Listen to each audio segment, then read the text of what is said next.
Hi, welcome to My Favorite Mistake. I'm your host, Mark Graban. Our guest today is Larry Kasanoff. He is chairman and CEO of Threshold Entertainment.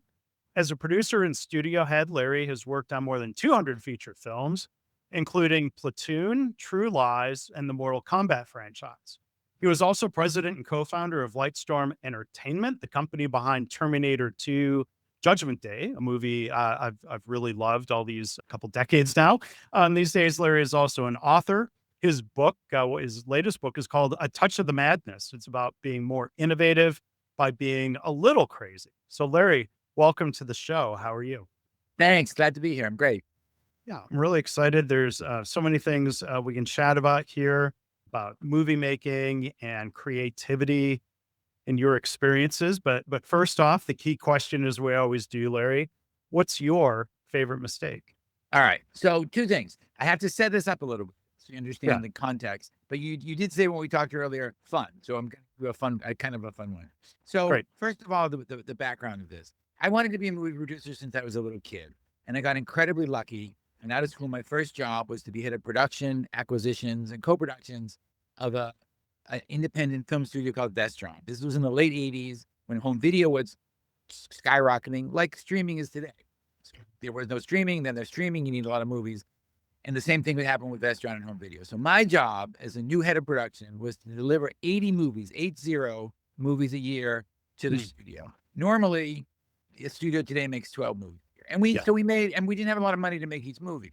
So we made low budget horror films and sci-fi films and kind of rom-coms and things like that and action films. But then one day I got a script for a movie called Platoon. And if you don't know mm, Platoon, it is a very serious movie about the Vietnam War and the effect it had on the kids in it. The tagline of the movie is the first casualty of war is, and I mhm, wanted to make this movie. Now this was my boss was a great entrepreneur. This isn't the kind of movie we make. No one's famous yeah, in it. They all became famous, but they weren't then. The director, Oliver, we had done another movie with, was great called Salvador, but it wasn't a hit. And so there was no reason under our formula to make this movie, but I just had an instinct. And he said, and I fought. And my boss said, yeah, listen, you're the head of production. You can do whatever you want, but there's always if it fails, you're fired. He fired people all the time. He wasn't bluffing. So yeah. I thought, I'm not going to get into the movie business to play it safe. So I greenlit Platoon. I saw Platoon early one morning in Italy at a film festival alone on a private screening. And I'm the only guy in history to giggle his way through Platoon. Not because it wasn't great, because it was so great. I'm not getting fired. A few months later, I ran into the director at a bar in New York one night, and he bought me a drink, and he said, "Kid, I like you. You have a touch of the madness." And I thought, a touch of madness? I touches a little madness is crazy. Am I a little crazy? Is he calling me crazy? And it occurred to me that, well, my boss had a touch of the madness by letting a 25-year-old kid with no prior experience run an 80-picture film slate. Oliver, the director, had a touch of the madness by insisting on doing a Vietnam movie no one ever had. And I had a touch of the madness by gambling the best job in the world that I Mm, just got on one movie. yeah, And then it occurred to me that this is what you need to be innovative and to be great. Why does everyone talk about innovation?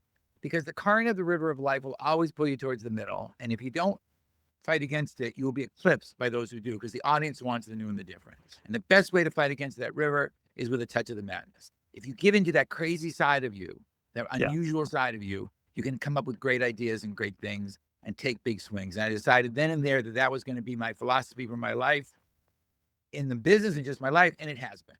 So yeah, that's the backstory. And so what I think about a lot in my life is a touch of the madness, great, a little bit of crazy to get that extra innovative spark.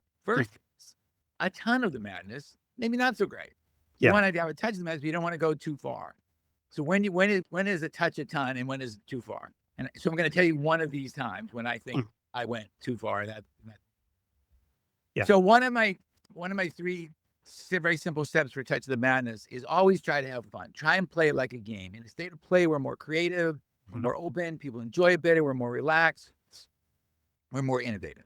When I was head of production at Vestron and trying to buy every movie we could get our hands on, there were film festivals, like the Cannes Film Festival, one called the American Film Market. And at these film festivals, and one of the American Film Market, we would use my suite. We get a huge suite because we had like 40 people, all constantly active on phones, getting scripts delivered, videotapes, meeting actors. What are we going to do?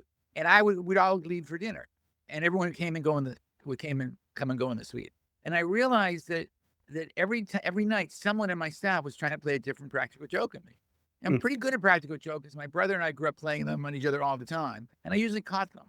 But I thought, okay, I got to stop. They want to play. My staff wants, let's cut to the madness. Let's play. So I figured out who the culprit was. There was a guy promoting a horror movie with a snake. And so he got a 12-foot Burmese python and a handler to come to his booth, to come to his suite as a gimmick to promote his movie. But I was friendly with the guy, and I made a deal to have the snake handler show up as a mailman that night when we had our evening meeting before we went out to dinner and deliver the mail. But instead of, which it looked like, inside would be the 12-foot Burmese python.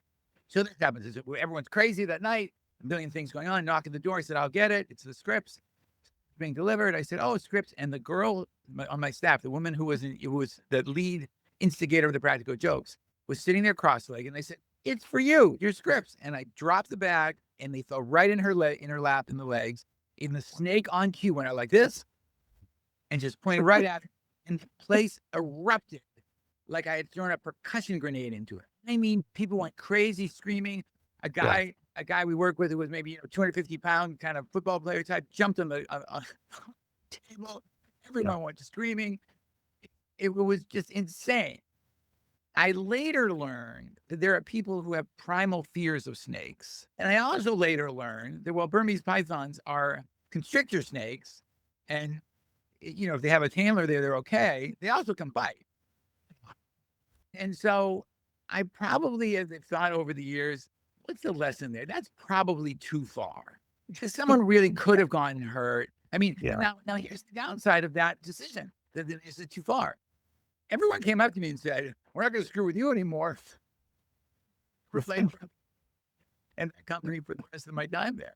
So it kind of worked in an odd way, but it probably was too much. So what I try and ask myself now when I ask people to stay to play, sometimes, look, if you're going skiing, you're taking a physical risk. You can't avoid all physical risk. But that probably was too much for the average. Yeah. Well, at least that didn't completely backfire on you. You managed to learn the lesson without losing a job or having a huge. No, and this is what's tough about it. As I said, it really helped. I mean, wow, we better stay away from you. You wanted to do something, boss? Sure, no problem. I was like a tough guy.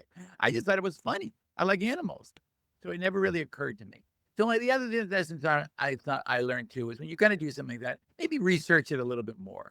I've done a lot of things where, I just said, hey, let's do this. And then I flew to and landed with my staff, my production staff, landed on a U.S. aircraft carrier in the middle of the ocean. That was amazing, but it was scary as hell. I think I get a little bit better maybe at researching some of these things before I say, hey, let's go do this without losing spontaneity. Yeah. Well, it seems like, if not a perfect track record, Larry, that you've got a pretty good track record on making bets. Platoon and, Oliver Stone, working also with James Cameron.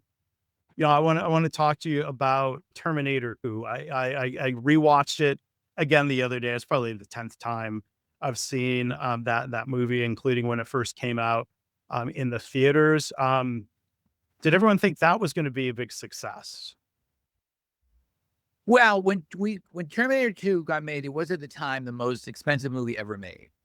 And the funny thing about Terminator 2 was, the studio was obviously, they were incredibly supportive, but the effects were theoretically possible. Jim had proved that on a prior movie, but they were never done at this scale before. This really became that movie, and those effects became the dawn of the age of CGI and digital effects. Yeah. And what's really interesting is the studio, I realized halfway through the movie, didn't realize that there was a risk with these effects. There was you could argue there wasn't a risk because we were so confident, but there was a risk. We didn't know until halfway through the movie that they work when we saw the first final shot. So there were a lot of risks in that movie, the cost, the effects, some of them not known to the audience. But that, one of the other things I believe with the touch of the madness is when you have a goal, your mad, crazy goal, you have to ask anyone, anywhere in the world, anything that will help you achieve the goal. So we did tons and tons of stuff. Like we wanted to do a music video because in those days, MTV played a lot of music videos and that would help promote the movie. but Yeah. no one was contractually obligated. It wasn't thought of, but I started asking everyone. Everyone said yes, except the studio. The studio said no, but I kept asking everyone. I got Arnold. Jim was on board, of course. We got Guns N' Roses, who was the biggest band in the world at the time, to give us the Yeah. new song. And the studio still said no. So I gambled again that when I got all those people, the studio would say yes the second time around. Always ask and never, no, it's just the beginning. And then that worked. Mhm. Yeah. So we just kept asking and asking and asking. And people honestly were great about it. But there was a ton of risk in that movie because what if it didn't work? I mean, if you make the Yeah. most expensive movie in the world and it doesn't work, you got a problem. Did you feel like your career was on the line? Did Jim Cameron? Yeah. I It mean, was on the line. huge. Friends told me you're crazy, you're nuts. This is oh yeah, absolutely. I've had that a lot of times. When I started making Mortal Kombat, there had never been a success video ever. Mhm. They all failed. And once again, people said you're crazy, you're nuts, this isn't going to work, your career's going to be over. Oh no, I hear this all the time. Yeah. So having a touch of the madness helps you stay the course to what your vision or what, to run It counter to what others are sometimes advising. Well, it's beyond that. I mean, I'm at the point in my career where if I pitch a movie and everyone says, "Oh my God, Larry, what a great idea! That's fantastic, easy, no problem," I get a little nervous. But if people say you're crazy, this will never work, I feel a kind of warm embrace of the touch of madness, like a mist in the morning on the beach, and I set off to make it. No, I think you have to have Yeah. that crazy. People are always telling me I'm crazy, my ideas are crazy. As recently as yesterday, it happens all the time. So what I hear you saying is being told it's a little bit crazy might be a warning. Being told it's really crazy tells you might be onto something. Even a little bit crazy is pretty good. When people tell me Yeah. it's great, that's a warning. As long as Yeah. you're crazy, and I'm feeling, and not to be flip, the audience wants the new and the different. We meet anyone who I think sells a product. You work for the audience. What does the audience want? The audience wants something different. It's, when you run a company and you run a big studio and you work for a big corporation with stockholders, it's hard to keep taking these risks. It's easier as an independent producer. You just got to convince someone to do it. But that's what the audience wants. So you have to give it to them. So the original Terminator, Arnold was, of course, the bad guy. And I was reading about some of the teasers and the lead up to Terminator 2. It was kept secret, it sounds like, for a while, that there was going to be this role reversal of Arnold being the protector Terminator this time. Was there any fear of a thing like, oh, the audience wants Arnold as a bad guy? They don't want him to be. No. No. Jim's one of the first times I sat down to talk with Jim about Lightstorm. How can you have another Terminator? They're bad guys. He goes, they can make more. They just made a different one. They reprogrammed this one to be good. It's Key's idea. And then we made a trailer that showed the building of a Terminator. That revealed what was going to happen. Arnold was going to be a different guy. No. That was one of the second audiences saw that. They loved it. Okay. Yeah. So the movie's famous for the digital effects. CGI, I think, entered the vernacular. George Lucas and Industrial Light and Magic. Like you played a really important role with Lucas, right? With ILM. Yeah. With ILM. ILM did a lot of the effects on the movie. Was George Lucas personally involved? That was just his company, I guess. That's my mistake. We also did a lot of post-production in Skywalker Ranch. I didn't interact with Lucas, but I assume Jim did, but I didn't. Yeah. But that was, part of your role within Terminator 2. You were managing different aspects of the production. Yeah, I was president of the production company. But I mean, everyone was, the talent in the movie was just great. I mean, everyone was fantastic. Even getting Arno, once we asked him, when we said to him, will you do a music video? He said, well, only if you get the best band in the world. And I said, okay, who's the best band in the world? Called his brother-in-law. Was in it. He goes, And he said, Guns N' Roses. I said, no problem. I didn't know Guns N' Roses. I had no idea how to reach Guns N' Roses, but I did. I kept calling. And then once we got Guns N' Roses interested, Arnold and his then wife had a dinner party at their house for us in the band. I mean, everyone was just, it was just a great spirit of filmmaking where everyone worked together, these incredible hours, something never been done before. And then, remember you asked about, think about Arnold, not his character, robot, but Arnold, a new cyborg rather. Arnold is now the good guy, and the bad guy is someone completely doing something on film you've never seen before. Right. And you know the way the real bad guy got the role? In my previous job at Vestron, we were making movies a year. We made a really low budget movie in the Philippines starring Robert Patrick. Yeah. And when we decided at one point to have an open call for the T-1000, and I get to the studio, our studio that morning, and there's like 1,000 people there. And in the back of the line, I see Robert, and I'm like, "Dude, what are you doing here?" He said, "I came for the open call." I said, "No, no, no, no, no, no. Come on." And I brought him to the front of the line to meet Jim, and that's how we got cast. And it seemed like such a twist where Arnold is Arnold, of course, right? And Robert Patrick looked not at all physically imposing. He looked very, I don't know, normal, which maybe was that part of the, I don't know, the was more creepy than physical. I think you want the idea is that these infiltrated characters, these assassins, blend in. So if he looked like a monster when he's walking down the street, he wouldn't get very far. Yeah, because whoever he touched, he could take their form. Yeah. We could take anybody's form. He could take any form he wanted to, but in his natural form, when he was moving about, just think about it logically, you don't want an assassin to stand out. Yeah. No, that makes sense. But I wanted to ask a little bit about the mix of, like there was so much attention on the digital effects, and I've seen the movie so many times, but even last night, the scene in the steel mill where Robert Patrick's Terminator gets thrown into the wall and then digitally, kind of just reverses himself without turning around. That was still, I remember how mind blowing that was. The effect like that in the film, and it still looks. It's not one of those things where you look at it today and think, "Oh, how cheesy."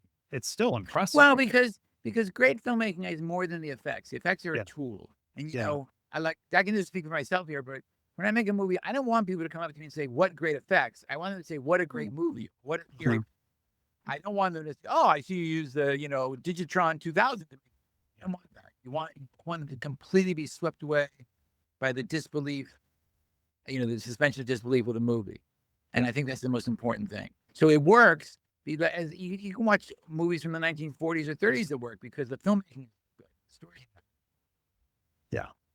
So I was reading one thing I like to do is read the IMDb page of, trivia after watching a movie. And that delved into, I think what are called the practical effects, where I was surprised that the helicopter chase, that helicopter was actually physically flown under the low overpass by a stunt pilot.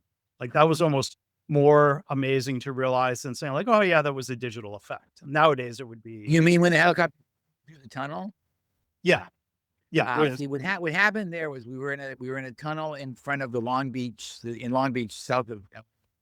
There's a oil refinery, and that tunnel was in front of the oil refinery, and he wasn't going to fly through it, but we were running behind, and there was going to be an effect, and the helicopter pilot, I forget his name, but he was a great guy, and he said, in fact, he said, "I can do this all day long with my eyes closed." He said, we said, "But there's only like 3 feet of clearance on either side of your blades." And I was a helicopter war pilot in Vietnam for X years. Are you kidding? It's nothing to me. And so we thought, and it was a good question. We didn't have the insurance, probably, not sure, to do that because it wasn't in the script. It was just supposed to be an effect.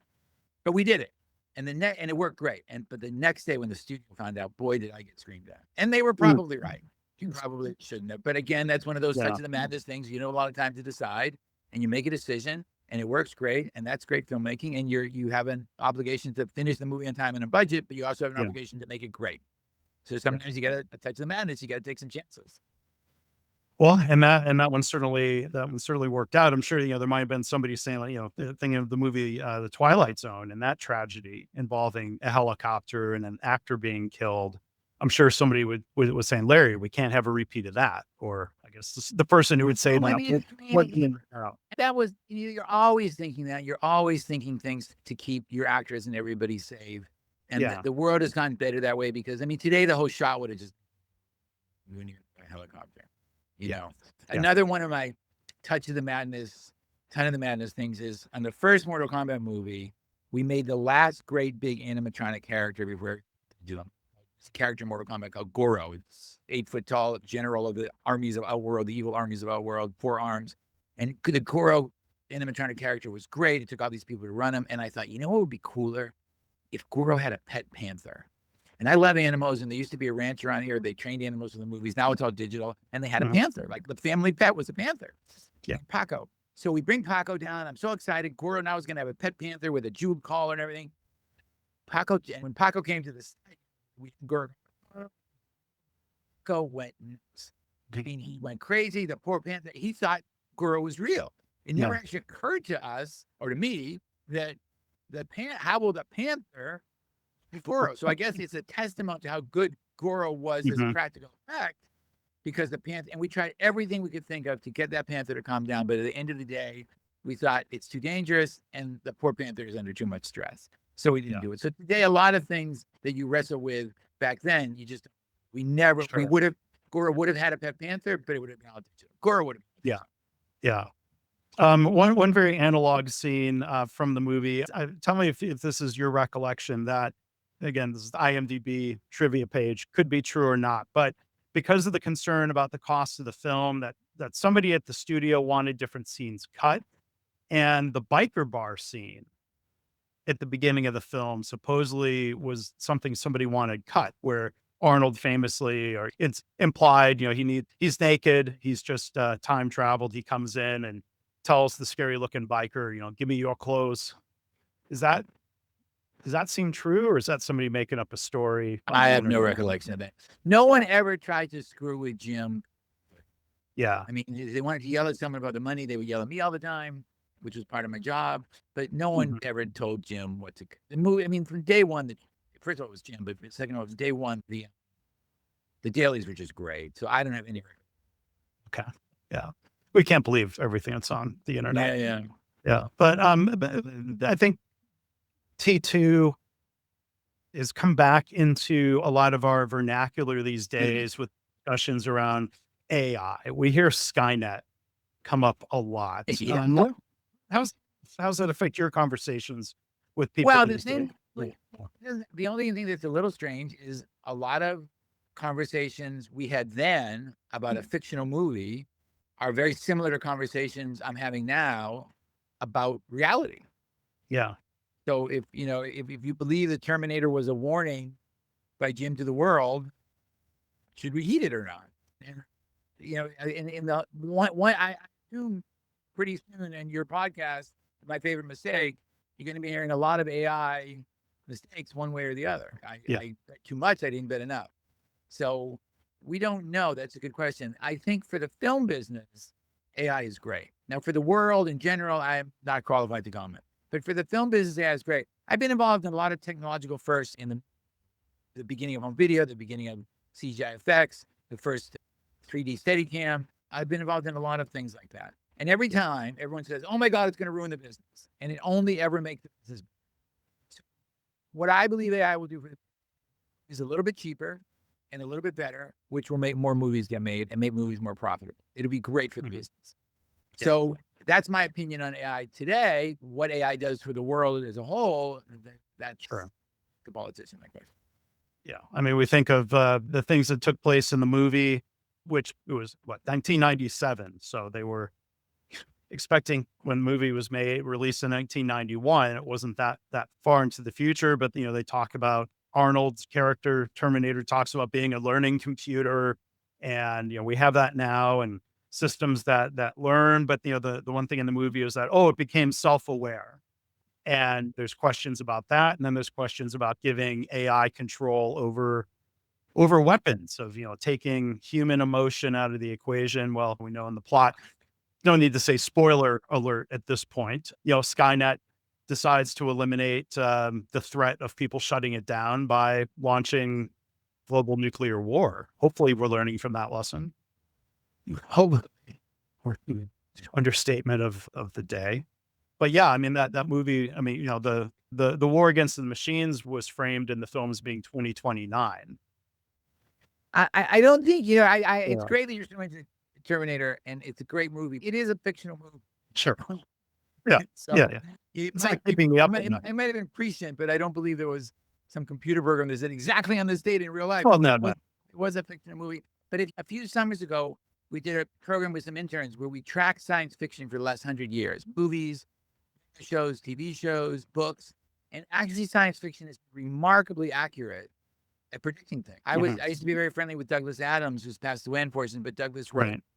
Guide to the Galaxy, and in Yeah. Hitchhiker's Guide to the Galaxy was a little tablet that had the Yeah. full knowledge of everything, Yeah. everything in the universe. We have that today, and Douglas predicted. Mhm. Now, what he didn't predict was that when everyone had a tablet with a full knowledge of the universe, they would use it for Reddit chains and butt selfies, but that's what everyone.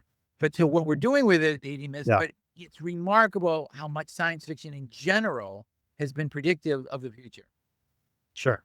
I mean, I rewatched the original RoboCop a couple of years ago, and the idea of robotic security guards, and I mean that But that's happening reality today. catching up to that. But the one thing RoboCop got very wrong, I forget what year, way into the future it thought it was, but you had a stenographer in a boardroom and everybody was smoking. So that's something we didn't anticipate. But I mean, but there are robotic security guards. yeah, yeah, Yeah. of course. Talk a little bit more about Mortal Kombat. It's a movie I haven't seen or remember the video game, of course, but in the book, you have a chapter called Don't Listen. And that there was a really interesting story about one of the characters in the movie looking a little bit too much like the Terminator, and you actually Well, did we had so Mortal Kombat is been around for 30 something years now. We just had our fourth movie come out, which was a best for the franchise, so it's still growing. And again, everyone said you couldn't do this would never work. And so when we were doing the first movie in pre-production, we had some local school class come in. It was someone's kids' school. They were like 11 years old. And we showed them how we make a movie. And here's how the sets are built, and here's the actors, and here's the costumes, and they loved it. And here are the character designs, because how are we going to put these 2D video game characters into movie? And one of the characters is named Kano, and he sort of had a metal eye patch, but we thought, well, that's a little like the Terminator, so we'll change it. And as we're going through the characters, they love this design, they love Koro, they love Raiden. And when we said Kano, one kid, Kano has a metal eye patch. And I said, well, I was just involved in this called Terminator and too, and the character had a metal eye patch, and I thought it would be boring to do the same thing again. And the kid, Kano has a metal eye patch. And he started breathing really heavily. And I explained again how I didn't want to do it. And he said, and the kid started hyperventilating. Kano has a metal eye patch. And I thought, and right there, that's really a lesson about who you work for, the audience. Yeah. The flaw in everything I've just said in telling the stories, they kept saying, I wanted this. I thought it'd be boring. No one gives a crap what I want, and they shouldn't. They should care what the audience wants. The audience wants Kano to have a metal eye patch. So I took down the drawing, ripped it up. Kano then, and continuing 30 years later, has a metal eye patch, and the kid calmed down. So the kid saved what would have been, had I done that, that would have been the mistake I talked about. Yeah. Yeah. The kid saved me. You have to, but it goes, you have to listen to your audience. You have to listen to your audience. Yeah. So there's these competing forces of having a touch of the madness and having a vision, but also being willing to listen. I guess that's the balance in life. I don't think they're competing at all. I think it's a touch of the madness, partly because you listen to your audience. I mean, we have some movies that we're developing that are largely were positive. The audience, sometimes it's hard to convince the established powers that be that this is different and new, and that's what we want. That's the issue wine for producers, but that's what we have to go through. It's like we're saying, but the audience wants this, but it might not be safe. What if it doesn't work? What if we get embarrassed? Whatever. So that's the problem we fight. I mean, not the problem, the challenge we have with the touch of madness. No. From the audience, it's fantastic. I think it's often abundantly clear what the audience wants. Yeah. Especially today, you can look on, there's so many metrics out there to see. We've lived in the last, 8-10 years have been a very politically correct world. But that's happened throughout history. It happened after the Italian Renaissance. It happened in the 1950s. It happens all the time. I think we're just coming out of one now where it happened. And so to convince people what you have to do, that's a challenge. But it's not contrary to touch of the madness. It's using a touch of the madness to convince people. Yeah. So when you talk about and streaming and what people want, everyone talks about the algorithm now.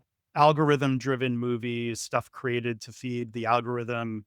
Seems like you're not a fan. Tell us more about that. I think you have to use everything, but at the end of the day, you have to trust your instincts. Mhm. And you also have to listen. You have to interpret. You can't really make movies or paint or do anything creative by rote, because what is usually great about great art is that it is surprising. So Mhm. it's hard to predict. Let's say you had algorithms in the late 1800s. I don't think the algorithm would have predicted and let's make Mhm. pictures that look fuzzy. And when they first did impressionism, everyone thought it was terrible. Yeah. So I I thought I'm not a fan of research. I think it's just a tool. But at the end of the day, I think there's no tool better than human creativity. If you want Mhm. unique movies, you have to have unique people. So Yeah. is everyone worried that AI is going to eliminate the use of people? I don't think so at all, especially actors, because actors who are surprising and different, a computer is probably not going to do that. And you Mhm. want actors who are surprising and different. You want actors, when you look at the actor, you think, I do next. That's Yeah. surprising. So I think these are all tools, these algorithms, but do I think you should make movies completely by rote? No. So it sounds like there's a difference between, yeah, using data or market research or looking at what people are willing or what people are watching, but don't be a slave to the algorithm. Can never be a slave to the algorithm. Just someone's going to tell you, there's a story from Dirty Dancing.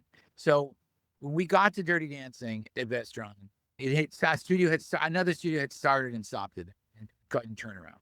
And so the guys who I passed, who was very smart, and he got an amazing guy named Jimmy Einer, who is a genius of music, TV, movies, everything, to come in and supervise. And once we had Jimmy, we knew, okay, I think it's going to be okay. And one of the first Mhm. things Jimmy did was got to look at the song "Time of My Life," which had been recorded as a high falsetto song.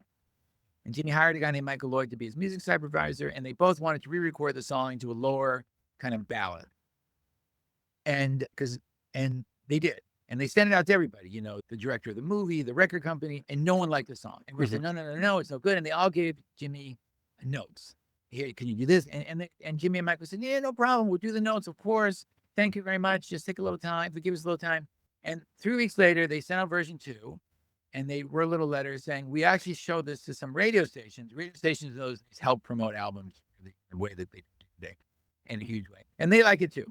But let us know what you think of the new version. And everyone said, oh my God, it's great. Thank you so much. Love it, love it, love it. So the question is, what genius change did Jimmy make between version 1 and version 2? And here's what he changed. Nothing. He didn't change a Yeah. thing. He changed Yeah. the label, version 1, version 2, because he knew it. But he had to give people the impression that they were being, that they were being listened to. Yeah. That's the touch of the madness. He knew what he had. By going to record companies, he pulled the whole, radio stations, he gambled the whole thing, because if the radio stations didn't like it, you're out. Yeah. But that's a touch of the madness. And you're never going to get an algorithm to do that. An algorithm would have said, oh, everyone doesn't like it. Don't do it.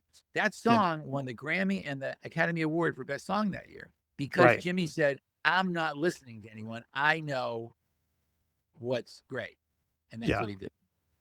Oh, and, I think of, and I do work in areas so far removed from entertainment or the music business, but you think of sometimes where, executives feel like they have to give feedback or their ego says they want to give feedback. And like, you hear enough about the industry of like, oh, they gave us notes. Like if you ever watch shows about shows being made, we got notes.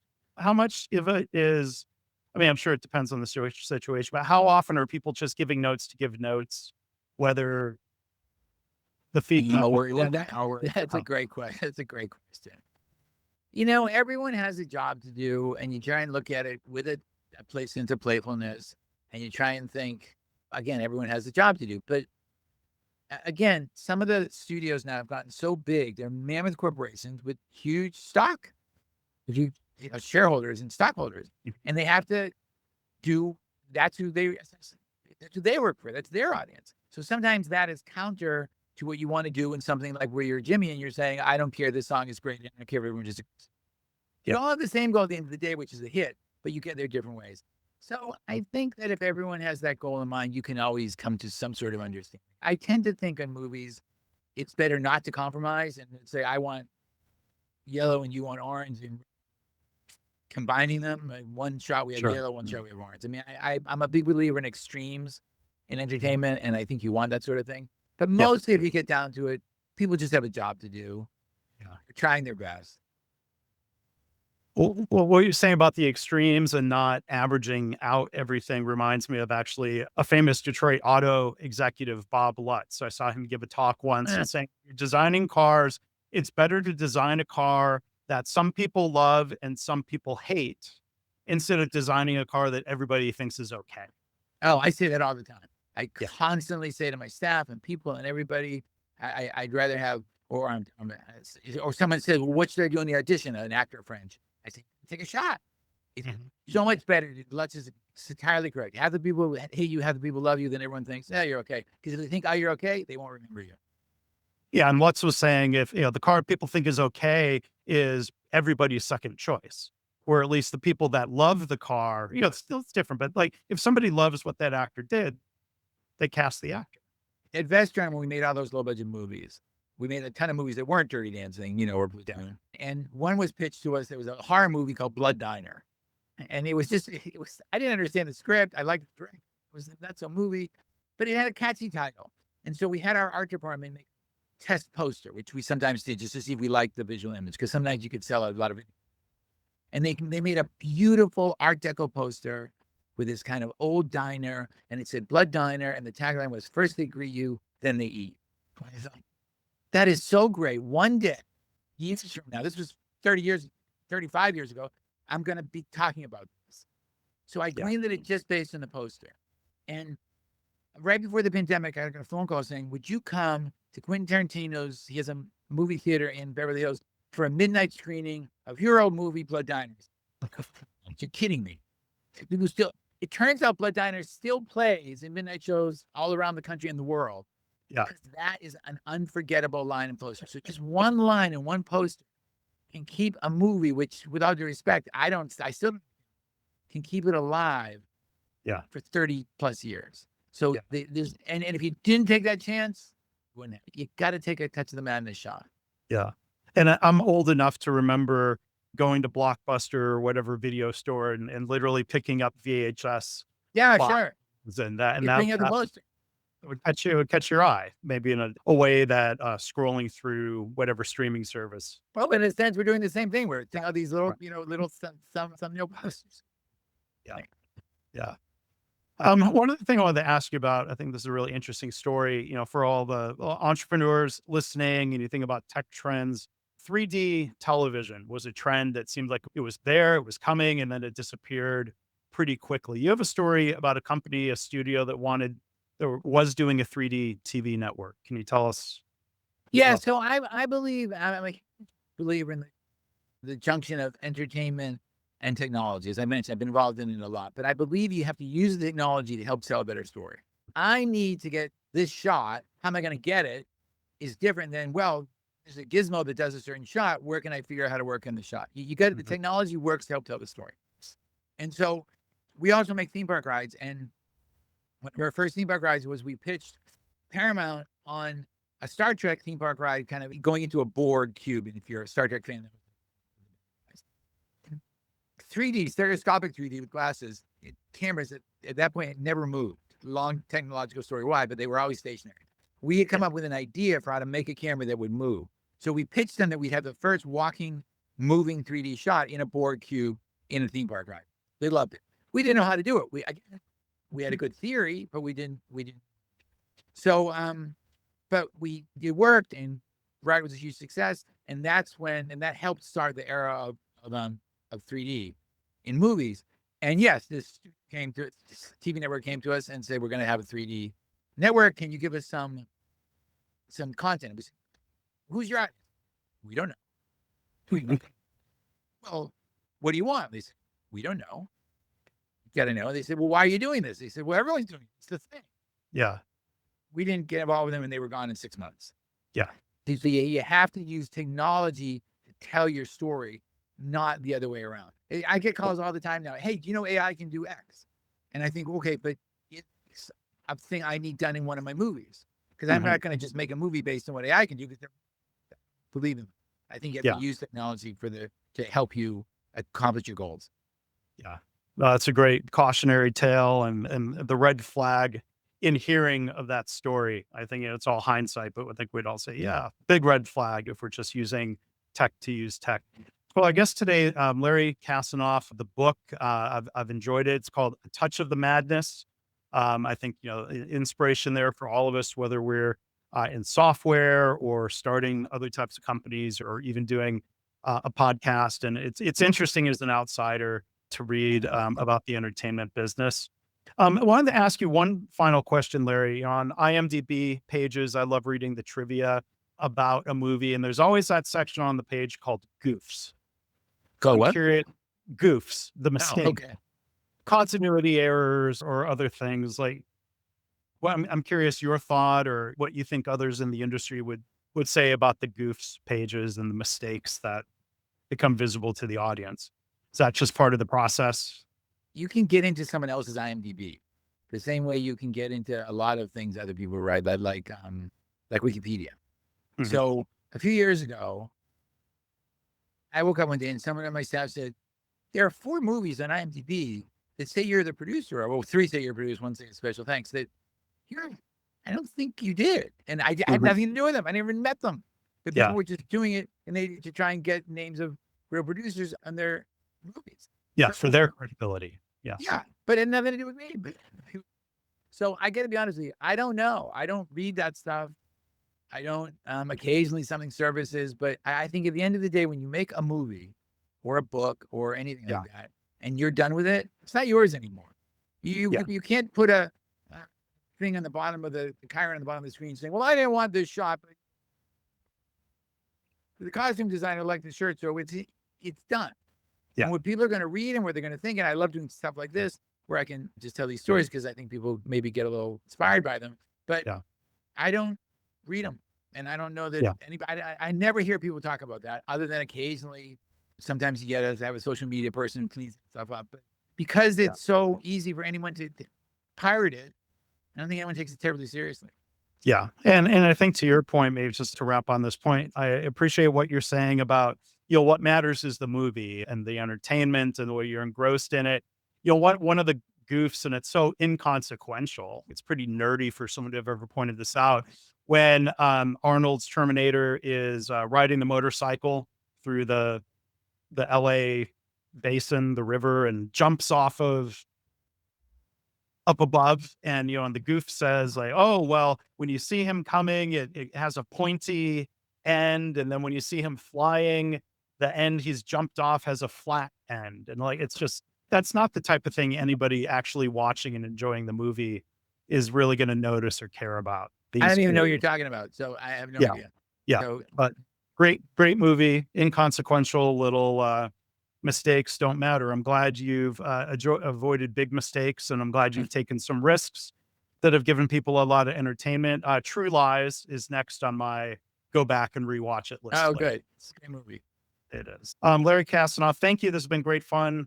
Hearing your stories, your perspectives about movie making and technology. Really appreciate you being here.